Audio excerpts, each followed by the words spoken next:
Peace, an incredible group, a group that's highly respected all over the country. You don't hear it, but I will tell you, it's true. To all of the law enforcement men and women here today, I respect you so much. I admire you, and as your president, I will always back the blue as I did. I back the blue more than any other person.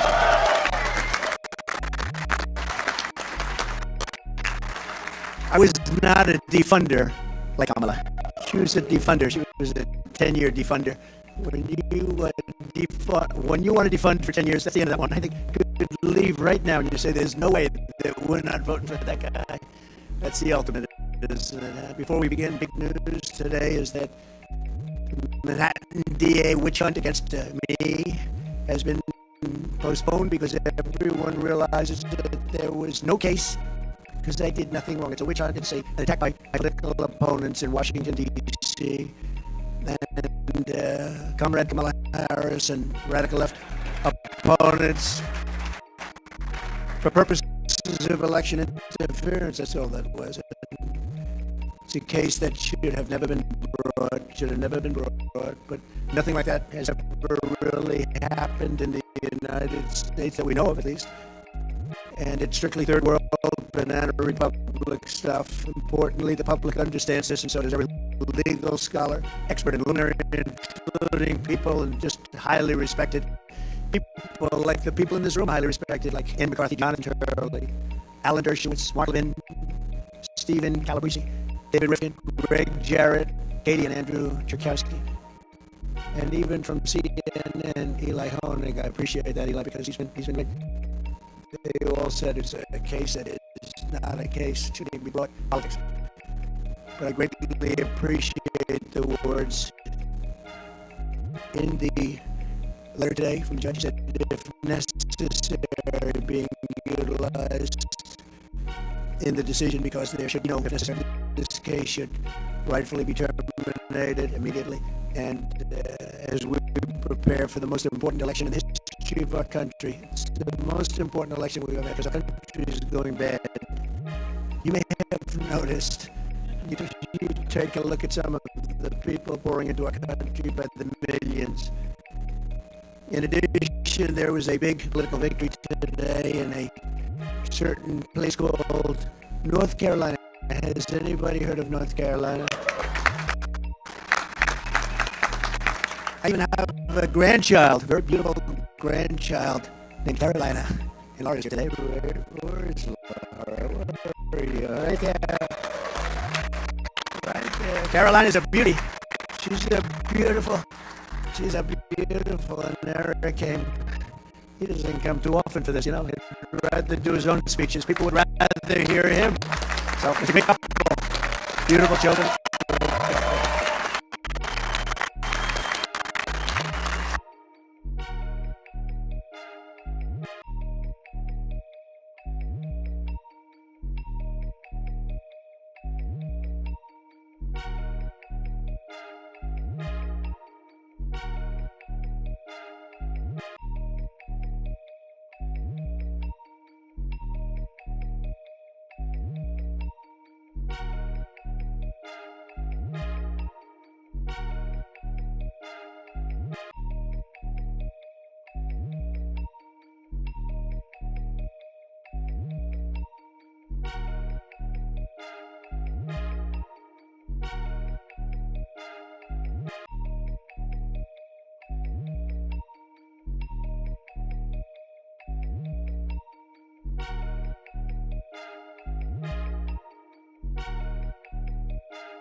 Great things to say. He's very smart, very good, great person, and very popular.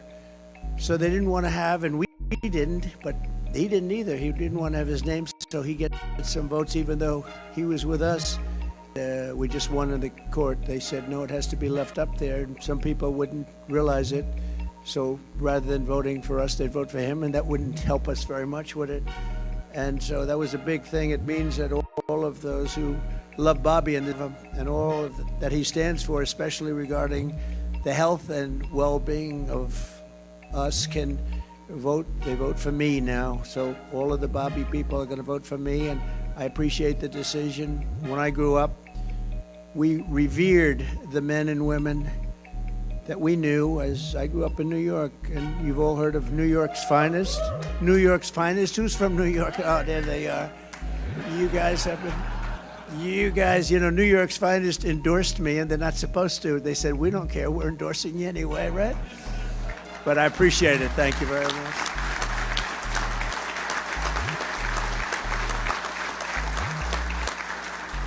I think we've been endorsed by every police group or slightly related. Even if they're slightly related, we've gotten every one of them, and I appreciate it. Just nobody we can respect more. But we also, when we look around and we see, because I consider you in this room to be America's finest, you're all over the country, all over from the country, all over the place. And we really appreciate you being here. Got to meet a lot of you backstage. Just amazing people. All you want to do is see our country be safe and prosperous, and we want to love our country, and we want to have reason to love it. The people of this country know it. We know all about you and the great job that you do, and the people of this country respect you greatly for it. So I just want to thank you on behalf of everybody, because I see it. I'm all over, and this is a group that's respected like never before, and it's probably, unfortunately, we were talking a little while ago, and it's probably also a profession that's under more danger and threat than ever before, which we hate to see. I visit a lot of families of police officers who are no longer with us, and we have to give back the power and respect that they deserve more than anybody, and we're going to do that. You're going to solve the problem. We have crime-ridden cities like we've never seen before. We've never seen anything like it, and you can do it. I said to 12 of your representatives backstage, I said, so if I give you the authorization to get rid of the crime, can you do it? They look at me like, what a stupid question. Of course we can. So we're going to be doing that, but that's why I'm so deeply honored to receive the Fraternal Order of Police official endorsement for President of the United States. Very much in the room. I know you vote on that.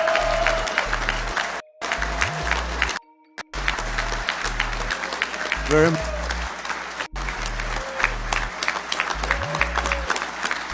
Great honor.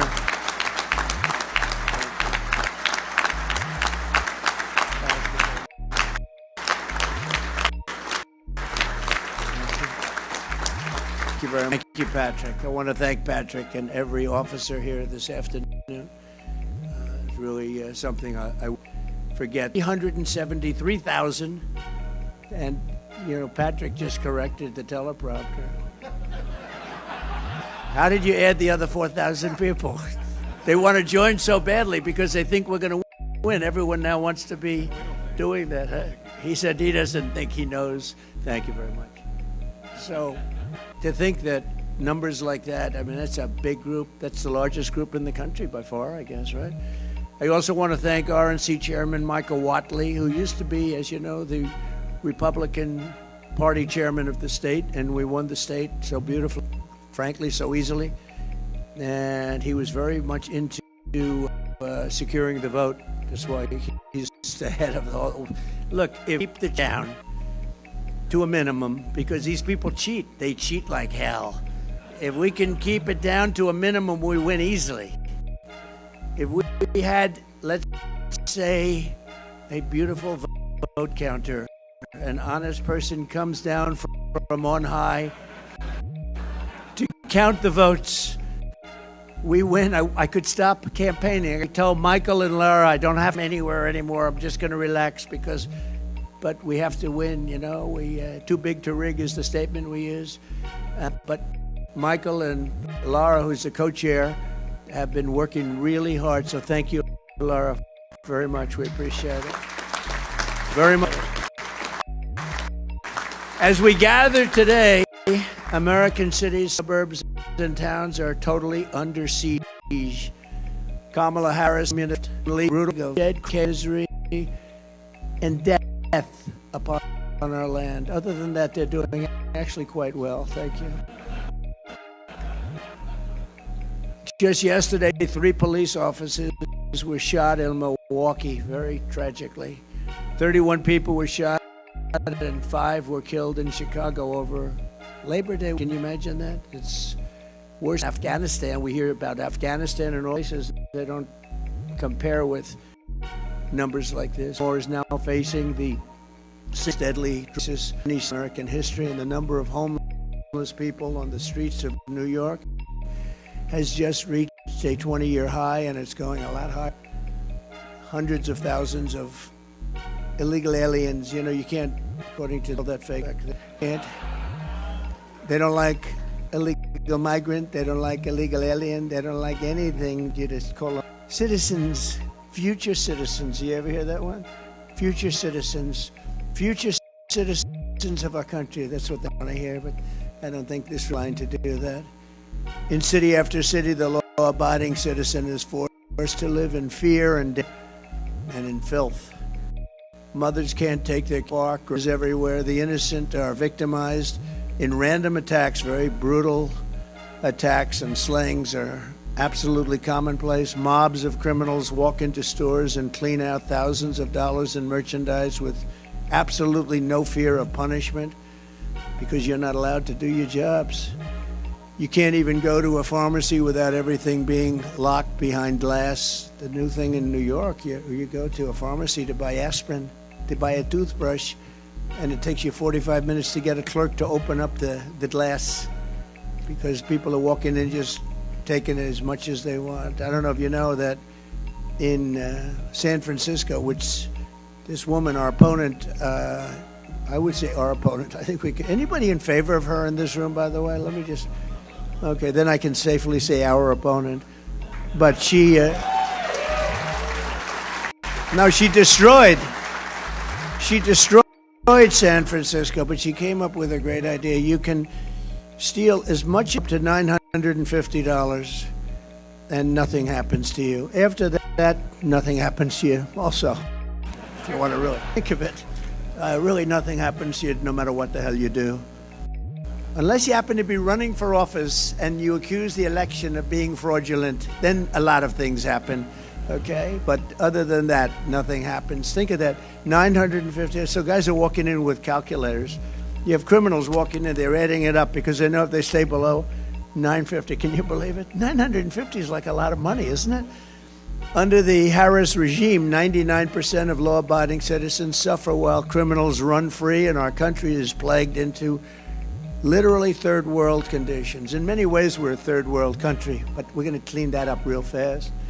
I'm here today to declare that we do not have to live this way, and when I'm president of the United States, we are not going to take it anymore. We're not going to take it anymore.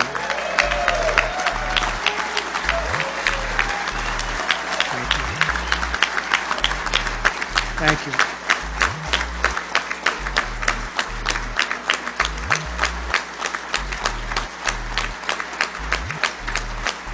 Thank you very much.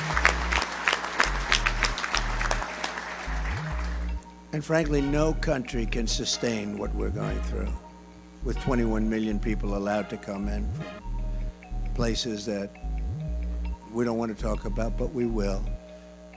Since Kamala Harris took office, she has presided over a 43% increase in violent crime, including a 58% increase in rape and an 89% increase in aggravated assault. And under Comrade Kamala, assaults on police officers are up a minimum of 32%, and many of them are not reported, and if they are reported, they're not taken down. And shootings of our police officers are up by over 16%. The day I take office is the day that Kamala's crime wave comes to an end. It's a crime wave in our country. We've never seen anything like it. And frankly, you know, we talk about all of the problems that we have, and they list them, and usually the economy is number one. To me, the number one thing that I get spoken to by the people, and I meet so many people, is crime. I mean, they can't believe it. They can't walk out of their apartments and buy a loaf of bread without getting mugged or wrapped or shot. You look at Chicago, it's like, it's not even believable. They had actually, the numbers I read to you were very minor compared to about 2 months ago, where they had 117 people shot and 17 dead in one weekend. Think of it, 117 people were shot and 17 died, and the fake news doesn't talk about it very much. But we take back our country, and we will take back our country very soon for the law-abiding citizens of America, because this is about the law-abiding citizens, not the criminals. They're protecting the criminals and not protecting the law-abiding citizens. We can't let that happen. With your help, we will restore public safety to our streets. We will bring back law and order to our nation, and we will give the heroes in blue the power to legally protect us and the respect that you deserve more than any other group of people. What you have to go through, and then you don't get the backup at all. You're going to have the backup like you never had it before. Well, you had it 4 years ago, but even more so now because they've let it get so out of control. I mean, the only thing good about this period of time, you know, we did great in 2016. We did much better in 2020, I hate to tell you. We did much better, got millions more votes. I was told if you got the same number of votes, you can't lose. We got millions more votes than we got in 2016. And in 2020, with all the thing about it is that we see how badly things are. I think the reason the spirit is more now than 2020 or 2016 is because they saw how bad it was. It's been so bad. And we're able to do things, job done, because they can't, even radical left people, or at least people clean up our crime. You can't have a country like this. There's no country like this, no country. And we're a laughing stock all over the world. Over the past 4 years, Kamala Harris and the radical so strongly. As a result, families that do everything right and carry this country on their shoulders have watched helplessly radical liberals force anarchy on the American people while they live in safety, in many cases behind walls. You know that? Nancy Pelosi has a big wall wrapped around her house. Of course, it didn't help too much with the problem she had, did it? But she had a big wall wrapped around her house. But then she says, we don't want to, you have no idea what. Kamala Harris opposed me, Nancy Pelosi, everybody, the Democrats largely, not all of them, but they largely opposed it, but we got it built. I actually took it out of the military. I considered it an invasion because dealing with Congress is so crazy. I said, okay, ready? We're going to take $10 billion out of the military budget. You're going to buy about the wall because this is an invasion of our country. As soon as I said that, everybody said, you're right. And we did. We built over 571 miles of wall. And that's what gave us the best. We had the best border numbers in history, and now we have the worst border numbers in history. There's never been anything like it. And I pulled down a chart, if you remember, about 2.5 months ago on my right. I said, I'm so proud of that chart. Now I love it more than almost anything in the world. I love it more than I... No, I pulled down a chart. I always look to my left, always. And I seldom use it. I use it maybe 20% of the time for speeches. But it's always on my left. It's always at the end of the speech. And this time at the beginning of the speech, I said, pull down that chart. And if I didn't turn, I wouldn't be speaking with you today. So I love that chart. That chart is beautiful. I love that chart. I pulled it down. I said, boy, that is one beautiful... That's one beautiful, the yellow and the blue and the red, right? Anyway, but what the numbers, you see, it went way down to almost nothing. And that was my final week in office. And then it went like a rocket ship right through the sky. We've never had anything like it. No country's ever had anything like it. Wealthy liberals destroy cities with defund the police. And there's still that movement that you just can't shake it.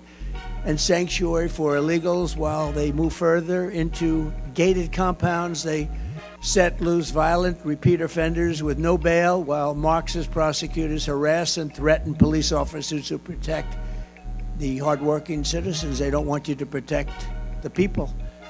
It's hard to believe, actually. You know, sometimes you say these things and as you're saying them, you're saying, is that right? But that's right. It's, you know, it's pretty hard to believe. Like, Why would anybody say we don't want to have a border? Why would anybody say the whole world can empty out into our country even though it's not sustainable? Why would anybody say something sort of simple like we want men to play in women's sports? Why do they want to say we want men to play in women's sports? Why was that? Did you see the Olympics where they had two fighters, two transitioned fighters? They transitioned. This is the proper way of saying it. I say that just in case I don't want to get myself in trouble with the media, the fake news. And they had two fighters, and you see the one young lady, beautiful young lady, and she was a fighter from Italy, and she fought a transitioned person who gave her just, boom, a left jab. Now, jab, for those that don't know, fight, that's just sort of, you know, keep it going before you give it. Boom. She backed up. Whoa. Then he did another jab, and she quit. She said, I've never been hit like that in my life, right? She quit. Anyway, he went on to win the gold medal easily. And the other one went on to win the gold medal easily. But you have to see the weightlifting stats, where 1/8 of an ounce is added on, and for 18 years they had a record. Then some guy comes along, some transition person. Have you lifted before? No, I haven't, not much. Oh, good. Well, good luck. Let's see. It's crazy. These people are crazy, and it's so demeaning to women. Someday, these women are great athletes. The whole thing is crazy. But I know you love it, right? This man on my right, he must love that. As he sees, he's seething. I just watch him watching. He's seething as he watches this stuff, right? He's actually, right? He can't even believe it. Anyway, but as president, I will break the grip of the Marxists on our justice system, and I will end Kamala's war. And it's her and a group of people. But it's a war on police, and together we will launch a war on violent crime in America. We have to. We are a laughingstock all over the world.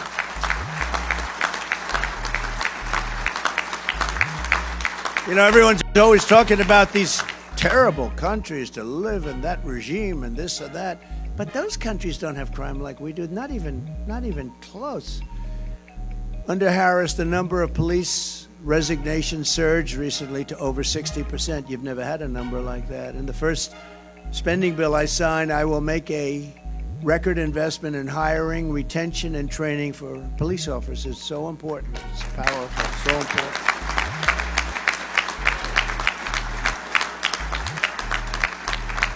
And you remember when I was president, I gave you billions of dollars worth of military equipment that was unused. It was in the storage rooms. We talked about it. It was in the storage rooms. We talked about it. Remember that a few years ago?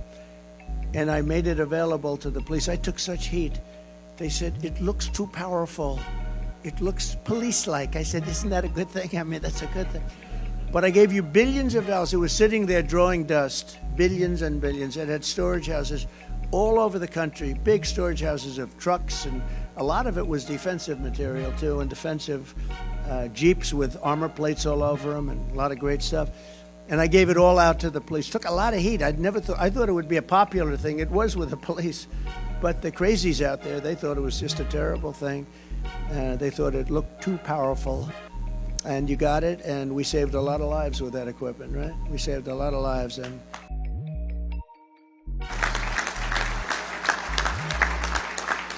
we also saved a lot of rent that we didn't have to pay to all these storage places all over the country. We're going to get you pay raises and reinforcements. We're going to get you reinforcements because you need them. And Harris repeatedly sponsored legislation. Harris, nobody knows who the hell I'm talking about. Harris. Harris. They say, who is Harris? If you say to a person, what's our vice president's name? They don't know. Now, Kamala is an unusual name, but at least you know who we're talking about. When I say Harris, nobody knows who the hell I'm talking about. They say, who is that? So maybe we'll refer to him more as Kamala. It's a little friendlier too, but it's hard to be friendly with somebody that wants to destroy our country. She's right now practicing. Do you know that? She's in Pennsylvania, and she's practicing for the debate. She's locked herself in a room. She's got a lot to learn. She's locked herself in a room, and they have one problem. You know what the problem is? They have MAGA people outside screaming, "We love Trump, we love Trump, we love Trump," and they can't focus. Can you believe it? Just came over. They got MAGA people all over the place, and they're screaming, "We love Trump," and she can't focus. That's okay. As president, I will sign legislation to strengthen protections for police officers, so important, and I will crack down on Marxist prosecutors like Philadelphia's Larry Krasner and LA's George Gascon. No, it's unbelievable. These people, you get a murderer. This guy just shot 3 people and he's out on the streets in 2 hours. It's crazy. No bail, cashless they call it. No longer will corrupt DAs be allowed to engage in selective and race-based enforcement of the law. My administration will issue hundreds of millions of dollars in federal grants to reward cities and towns and return to proven crime-fighting methods, including stop and frisk and broken windows policing. We did that with Rudy Giuliani. It was so successful. You know, New York, before Giuliani, New York was at the edge. It was a hopeless situation. And Rudy came in and he did the stop and frisk thing. And he did at numbers that were moderate, good. You can't go crazy, but they knew what they were doing. And they did the windows, and the window sounds like a ridiculous idea, but when they had all these burned out places, they made them look livable. And we went from a crime-ridden city to the safest big city anywhere in the world. You know, it's a big accomplishment. He doesn't get the credit he deserves, I will tell you that. But we'll get the homeless and the dangerously deranged, of which we have many, off of our streets. And many are coming in because I said they're coming in from the mental institutions all over the world. And we'll get them the help they need. It's a very hard thing to get the help they need. And many of these people are never going to make a comeback. You know that. They can't make a comeback. It's horrible. It's a horrible thing. But we'll make our towns and cities safe again. We'll make them clean and beautiful once again. And we'll have places that you live in the manner to which you're supposed to be living, because people are living in hell right now. Thank you. And working with local law enforcement, we will launch a federal task force to dismantle the gangs, the street crews, and the criminal networks that are ravaging our towns. This will include a 10-year mandatory minimum sentence for anyone guilty of human smuggling, a guaranteed life sentence for any guilty child trafficking,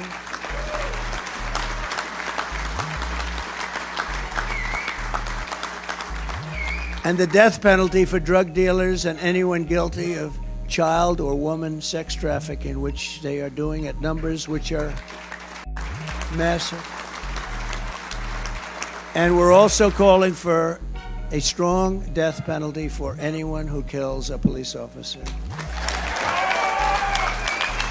Right? We'll get that done.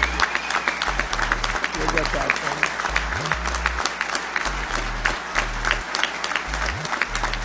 We'll get it done.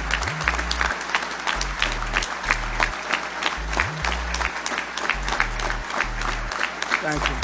Thank you. Kamala actually claims that crime is down on her watch. Can you believe this? Crime's down. They lie. Crime's down. Crime is through the roof. They forgot to include about 9 cities that are the worst cities in the world. You know, they forgot to include Chicago and a few of the others. And that was the FBI. That's a shame. They issued stats, and everybody was surprised that crime was about the same or maybe a little bit down. And then we found out that they didn't include, just like they didn't include 818,000 jobs in their jobs report. They were missing 818. They said 818,000 more people. It turned out to be a total fraud. You know, at a certain point, it becomes fraud.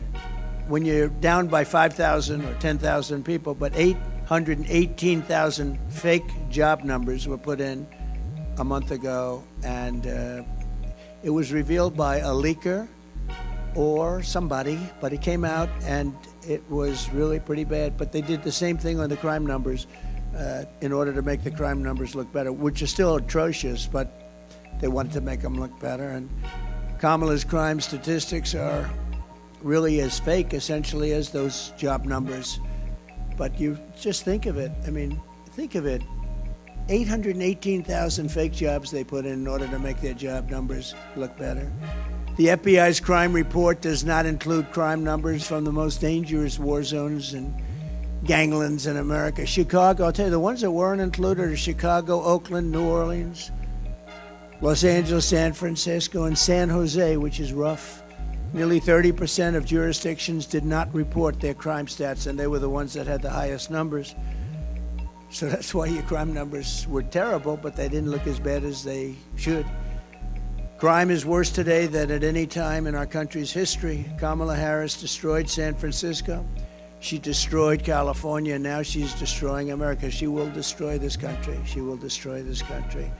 And now that people are seeing what's going on, nobody knew who the hell she was, in all fairness. She was vice president that nobody knew. She shouldn't have been vice president. If you they call threat to democracy. She's a threat to democracy. The way they call me, threat. I take a bullet in the head, and I'm a threat. No. She's a threat to democracy. Think of it. But she didn't get any votes. He got 14 million votes. She got none. Zero. She was the first one out of 22 people to leave. She left the race because she got no support. And now she's running as the Democrat candidate. And I say that's a threat to democracy. They're the real threat to democracy. They use that. That's just a standard line. Donald Trump is a threat to democracy because he wants to stop crime. These people are very mixed up people. This November, the law-abiding citizens of our country are going to tell her, Kamala, you've done a horrible job. Remember The Apprentice? You couldn't be worse, and we're not going to let you do it again. Kamala, you're fired. Get out of here. Get out of here.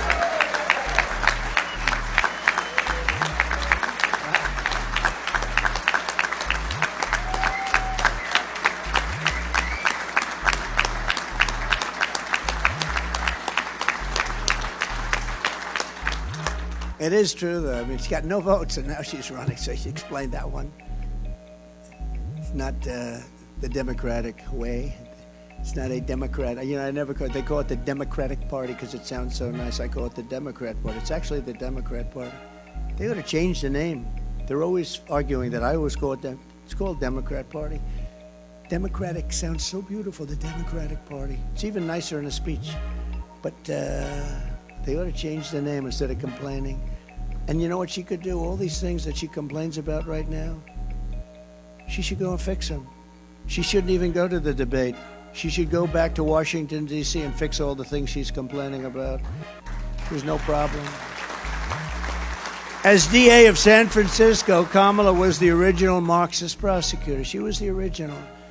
She shielded illegal alien crack dealers from deportation at a level that nobody had ever seen before.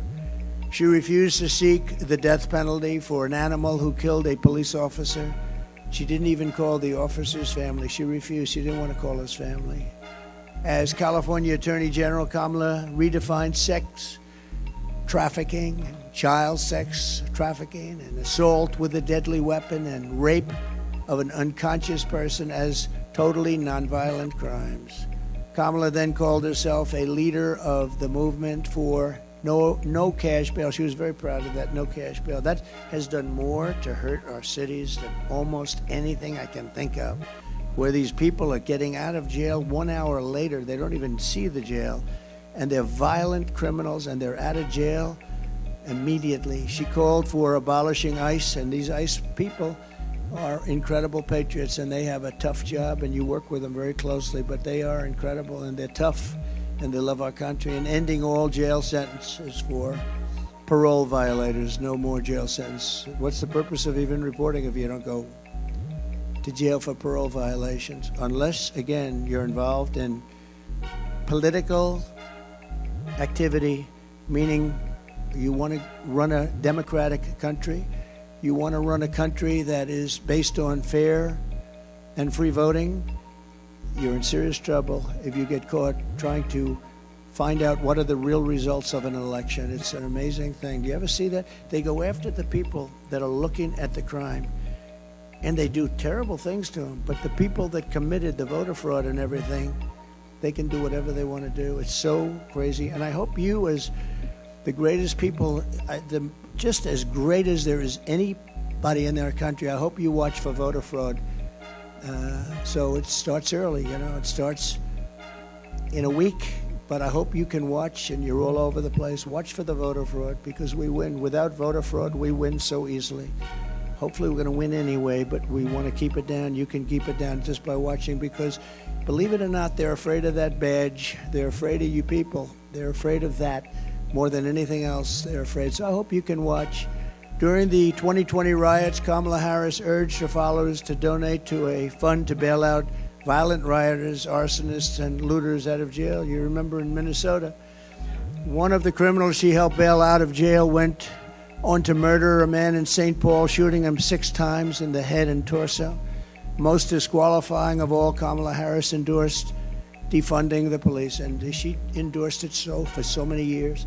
No politician who endorsed Marxist defund the police lunacy should ever be the president of the United States, because that's your philosophy.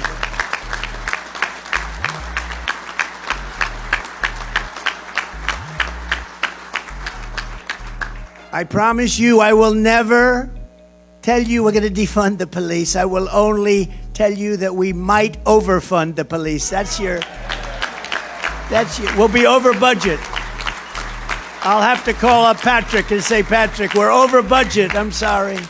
We're over budget, Patrick. I'm sorry. He'll say, it's okay. Don't worry about it. But if I said, Patrick, we're defunding, I would have some serious problems with that. But no crime Kamala has committed against the rule of law is worse than her nation-wrecking border invasion. There's never been anything like it. For nearly 4 years, border czar Harris, and she's the border czar, but now she denies that term. And she denies that she had much to do with the border. She was put in charge by Sleepy Joe, right? And who likes, let me have a free poll, please. I love these free polls. You go out to a poll, so they charge you $300,000 for a stupid poll. They interview like 200 people, and they send you numbers. I don't even think they leave the office. I think they just make them up. Let's see, it's 51 to 49. And, but here I get a truth. If you had a name, and he's gone now, so don't worry about it, but just out of curiosity, who likes Crooked Joe? Who likes Sleepy Joe? Who likes Crooked Joe? Who likes Sleepy Joe? Yeah, a lot of people do. Well, now he's got plenty of time to sleep.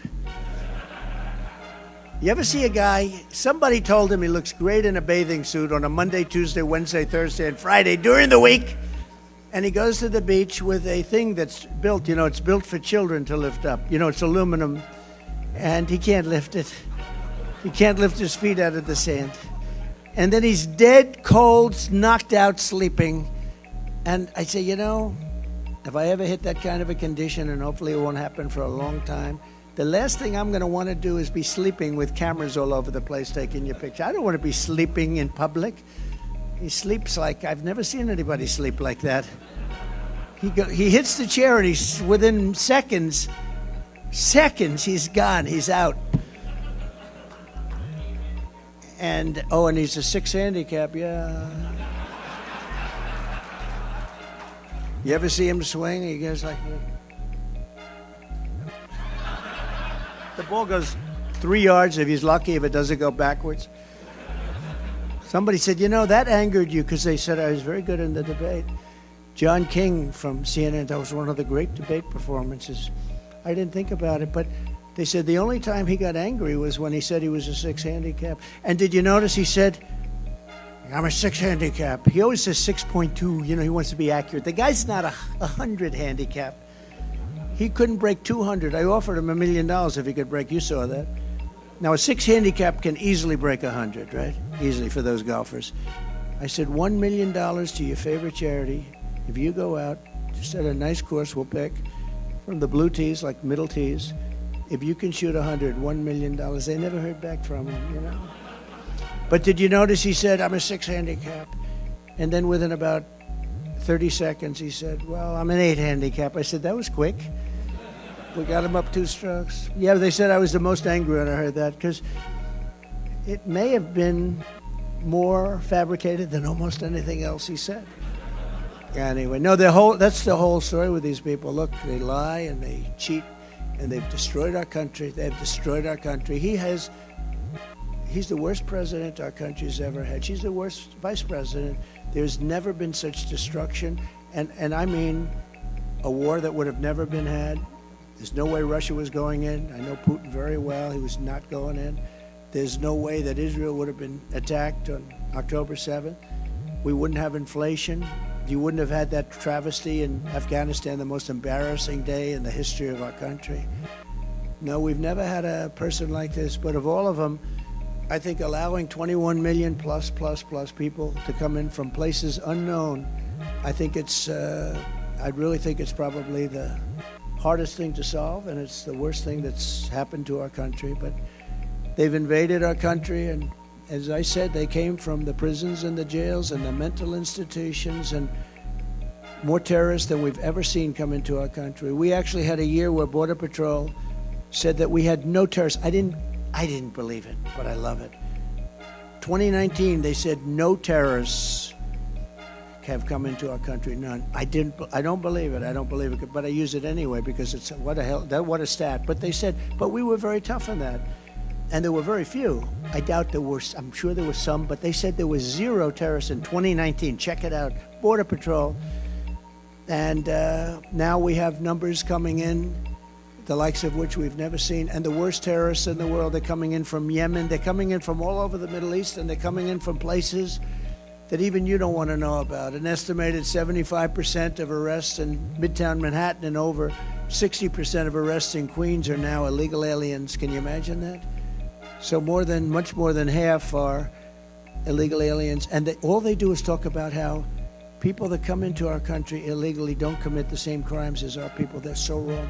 And they're more violent. They're more violent.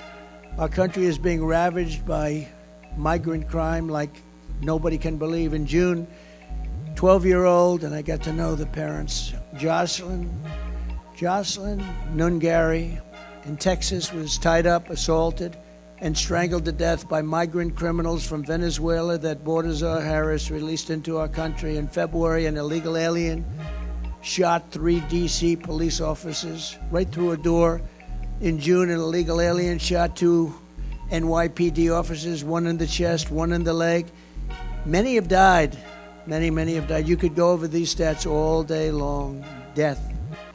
In July, another illegal alien reportedly shot a San Antonio police officer with a rifle and shot him in a bad place. Only days ago, a migrant from Haiti who Kamala flew into our country very specially was arrested in Massachusetts for molesting a 10-year-old boy. Last month, another Haitian migrant was arrested in the same state for raping a 15-year-old girl. They're raping and they're killing people at levels that we've never seen, and you've seen what's going on in Colorado, and you see what's gone in Chicago. As we speak, heavily armed Venezuelan gangs have taken over entire apartment buildings and apartment complexes in Aurora, Colorado, terrorizing the residents. They're taking over. In the old days, you had to pay to buy that building. They just take it over. Oh, the people are living in such fear. They've left. Under Baltazar Harris, we are being conquered. We're being actually conquered, if you think of it from within. But as soon as I'm back in the White House, the conquest will end and the great liberation of America will begin, and you're going to be the ones leading the pack.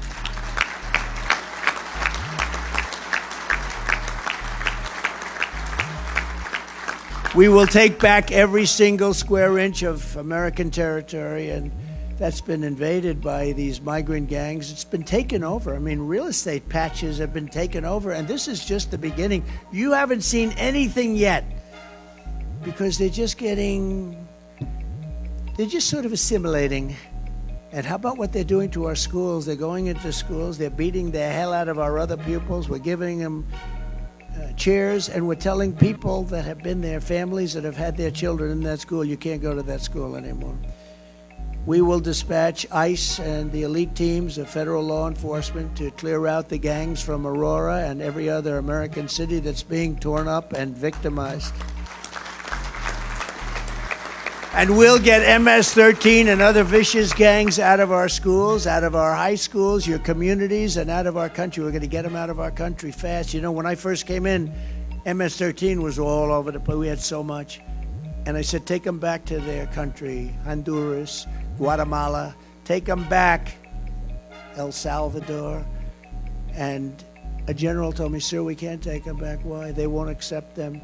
When the plane is ready to land, they have major aircraft landed all over the runway. So you can't land the plane. The buses are stopped. They broke up the road, so you can't get the buses in. We can't get them back. They won't take them. They told us, don't even think about bringing them. We'll end up in a big fight. I said, how much money do we pay those? It was 3 countries in particular. And they have MS-13 criminals, the worst gang members. They make our gang members look like very sweet people. That's the only thing good about it. Our criminals look so nice by comparison. These are rough people.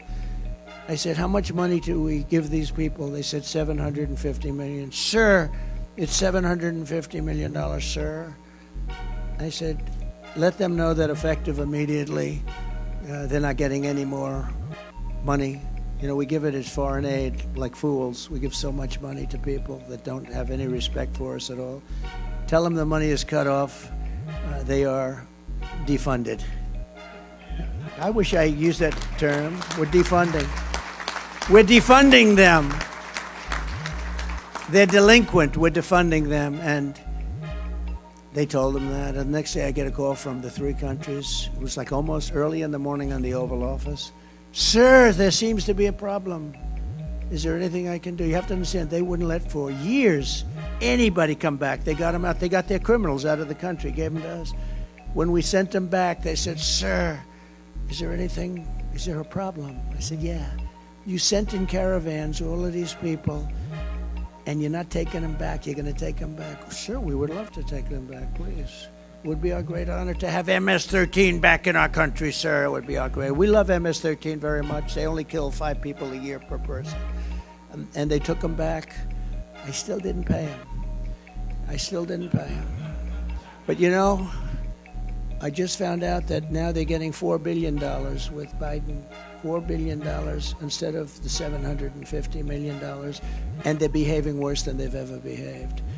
I will support mandatory minimum sentences of 20 years for illegal alien gang members caught committing gun crimes, drug trafficking crimes, or acts of violence, or we'll send them back to their country with the assurance that they'll be put in prison.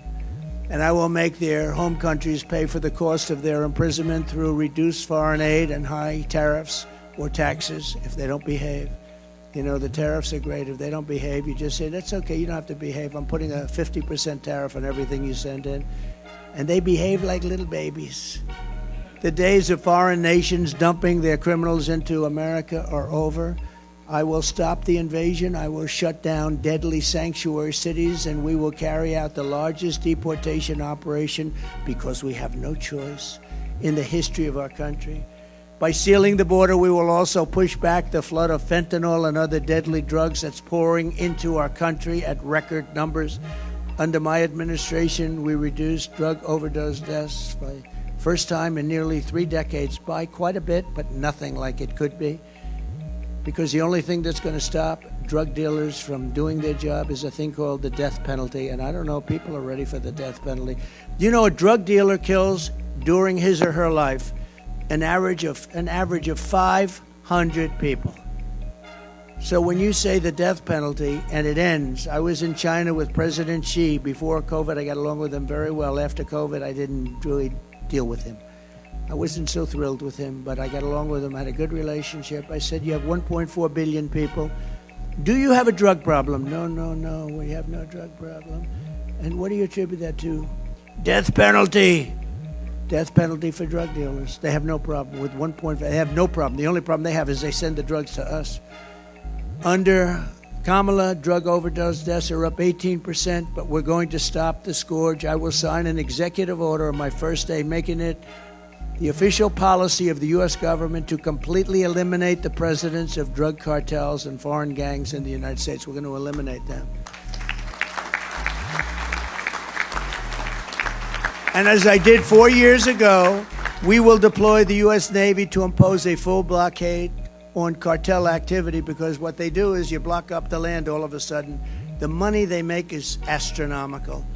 Boats are no problem. Getting the boats, buying the boats, owning the boats, no problem.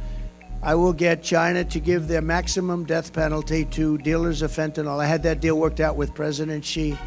And then when I left, they didn't do it. They didn't get it done. He probably said they forgot. They probably did.